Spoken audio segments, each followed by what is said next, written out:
Today on Missing Number, a strange Oblivion character that was locked away, the GMod Jerma God, and the shocking truth behind this Half-Life 2 corpse. Missing Number starts now.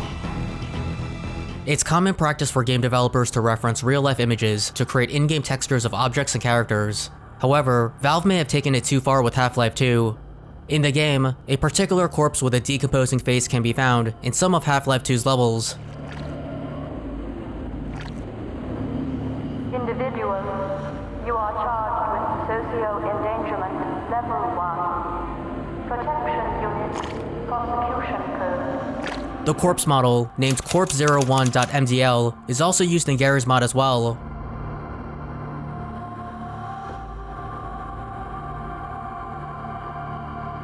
The face alone is creepy and disturbing enough, but what makes it even more so is that the face is from an actual real-life dead person. For 18 years this went unnoticed, until a post appeared on a subreddit called iBlack, which is dedicated to posting shocking and disturbing media.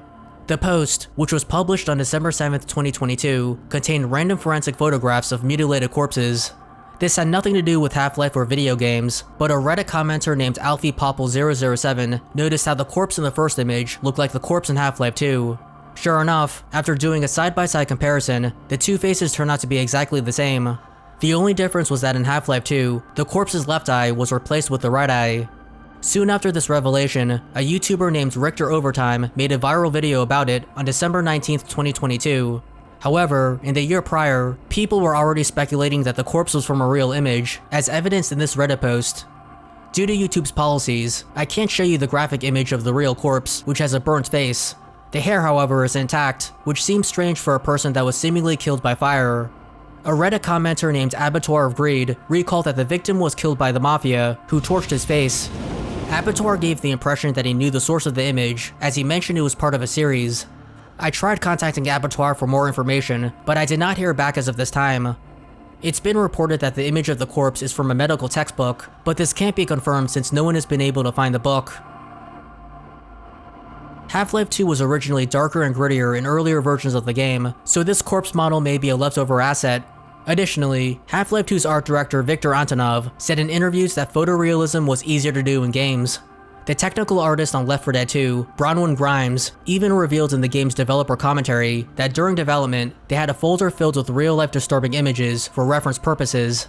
The infected textures are part hand-painted, part photographic reference. One of our team members had a nightmare folder full of photographs of people suffering from bizarre diseases and injuries. They were so hard to look at that the infected actually contained none of these. Instead, the secret ingredients for infecting normal-looking human textures are photos of housing insulation and potato skins. One game called Hong Kong 97 actually featured an image of a real-life corpse in a game over screen. The image was taken from a Japanese Mondo film called Death Files, which showed people who were killed in horrific and gruesome ways.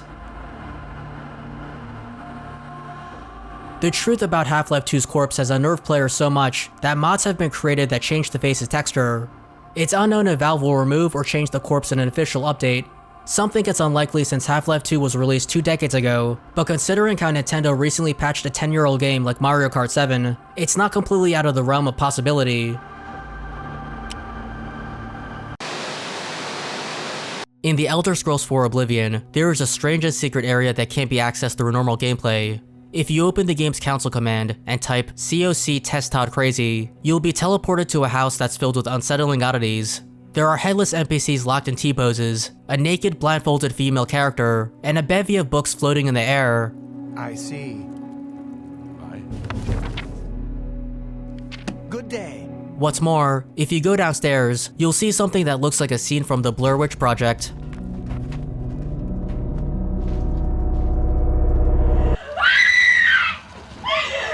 It's creepy, but this is not the highlight. Standing next to the NPC is an armor-clad character named Albin Corinus. Talk to him, and you'll realize that he seems a bit off. I knew one day someone with unyielding virtue would heed my words and speed my release. You risked much to perform such a selfless act. What? That really pisses me off. Oh no! What do we do? I'm so scared! Fabulous! That's great. Good for you. Okay, I feel normal. I'm sorry. I didn't know. When? I didn't know that. How can this be? The voice actor behind the various emotional responses is none other than Bethesda's Todd Howard, who was the game's executive producer at the time. The character was used to test the disposition system and the range of emotions that NPCs can express. Sure, that's cute. You can't scare me. And the building the character is in is a test cell, which are small rooms used for testing random stuff. While Corinus can't be found in Oblivion's open world, he was featured in the game's pre-release screenshots and the E3 2005 demo and trailer. This is an ancient elven ruin, built thousands of years before man walked the face of Tamriel. They're often protected.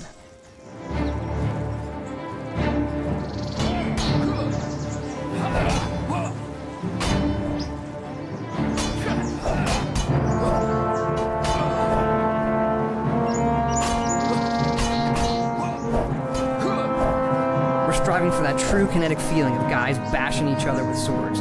Little blood never hurts either.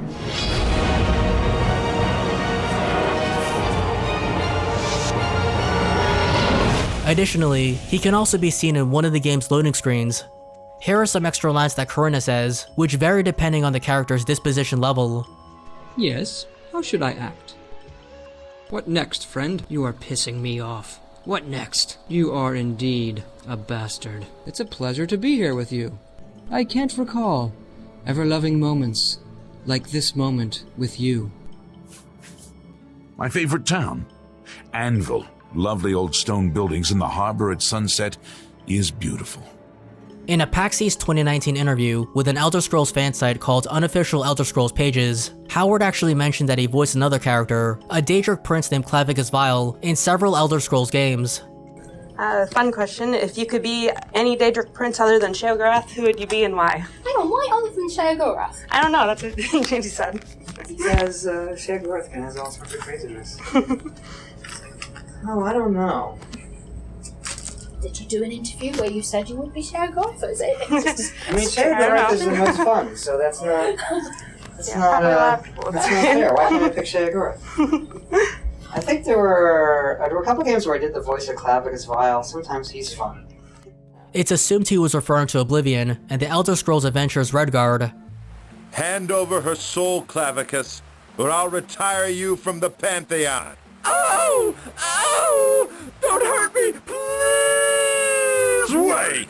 Did you think the flask would protect you? Oh, that's excellent! However, Howard isn't listed in the credits as the voice actor in those games. According to Oblivion and Redguard's IMDb pages, Craig Seckler and Jonathan Bryce voiced Vile, respectively. Furthermore, it doesn't appear that Howard is listed in the credits for doing any voiceover work for Vile in any pre-2019 Elder Scrolls games. Even though some videos and websites claim that Howard voiced Vile, this actually is debatable, and it's possible that Howard misremembered. Or perhaps he was referring to a test or scrapped NPC version of Vile that he did.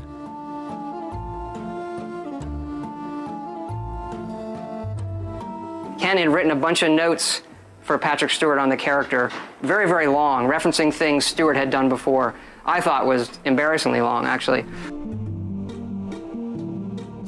Immortal! Wonderful. Always a pleasure. Perhaps we'll do a service for me, mortal, and I'll reward you.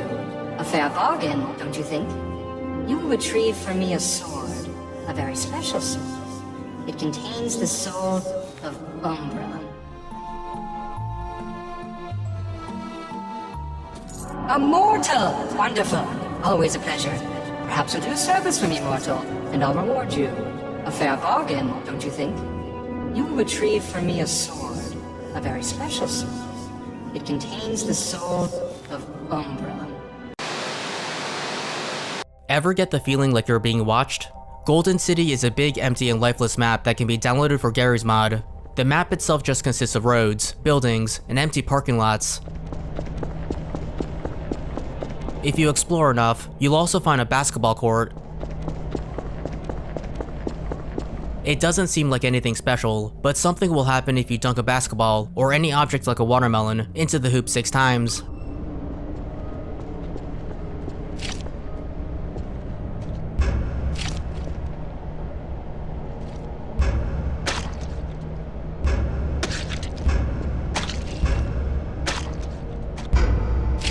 Then, if you travel to a specific location, you'll find this.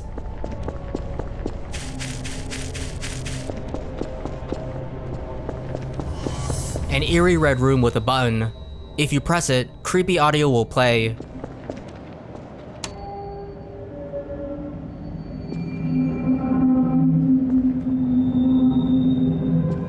Upon examining the room, you'll notice creepy posters and graffiti. It's unsettling, but if you leave the room and head outside, you'll find something even more unsettling.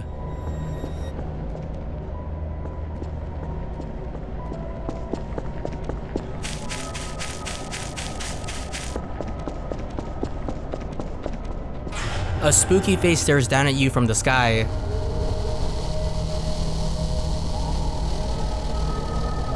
This person is a famous streamer named Jerma985. The face is a screenshot taken from a stream that Jerma did on August 17th, 2017.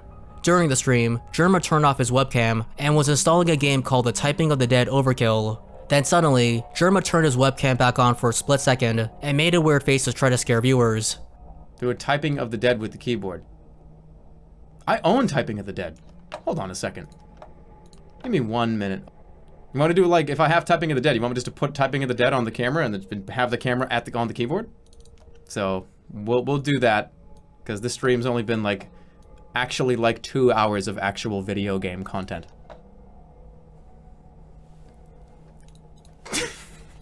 Sorry. Did I fucking scare you? Got you. Little did Jerma know that this face would become a meme.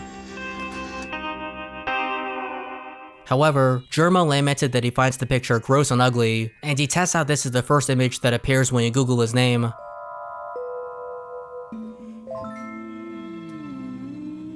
This is the worst one. I hate this image. When I go out to places and people ask, what do you do? Or if people find out that I stream, right? Hey, oh, you stream. Oh, nice. Now, what's your channel name? I fucking hate telling them. Because that's the image that pops up if you type in Jerma into Google. That's just what pops up. So it's just so ugly and gross and just, I look like unkempt and unwell. It's just such a bad picture. And it has to be everywhere. It has to be the #1 image search.